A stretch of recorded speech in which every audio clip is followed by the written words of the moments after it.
Buenas and half a day, everyone. My name is Dr. Juan Rapadas, and I'm a licensed clinical psychologist working at the Client Services and Family Counseling Division in the judiciary.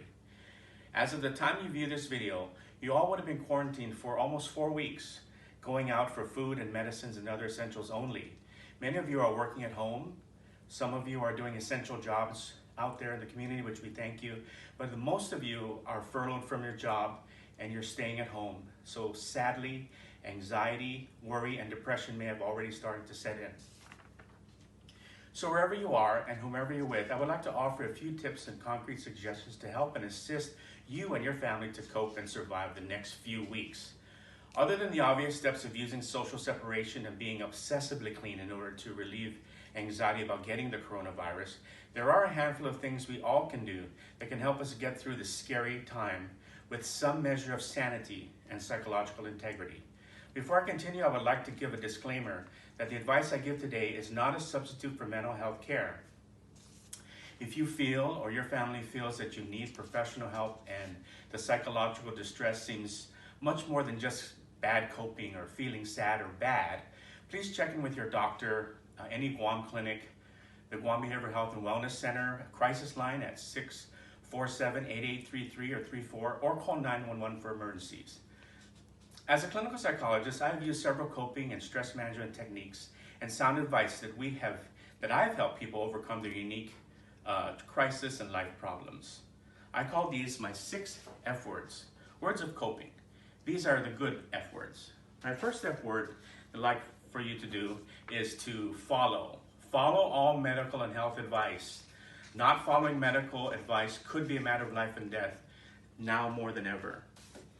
The second F word is fit, which is natural to think that you need to eat well and exercise during the times of sheltering in place. It's so easy to be sedentary and lazy. So get up and move. Do some home chores that you've been putting off, and intentionally make good food choices. Thirdly, amongst the scary crisis in all our lifetimes, we need to have fun. We all learn how to play as children, and we tell jokes, laugh, and play games. Studies in the past 40 years have shown that laughter has shown that it can boost your immune system in some small measure. It is the best medicine, and best of all, it's free. The other F word, the fourth F word, is fellowship. Now, I don't think of it as a noun, but more like a verb, an action word. Fellowshipping means to serve others, help others, and be one with your fellow human being, which you're doing as you're watching this telethon. Can help out by donating. In serving others, we actually serve and help ourselves in the process. This is what heals and lifts up the human spirit. Our next word is faith.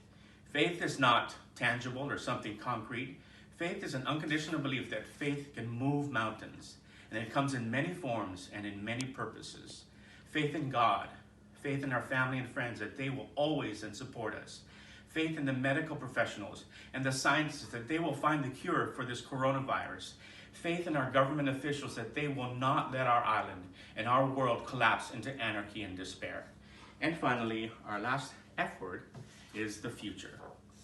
When I help people after a time in therapy, I tell them to keep always one eye focused on the future as a way of creating hope, knowing that there will come a day when things will get better and the existential crisis shall pass. Thank you all for listening. Stay safe, love one another, and take care of one another. May God bless us all. Thank you.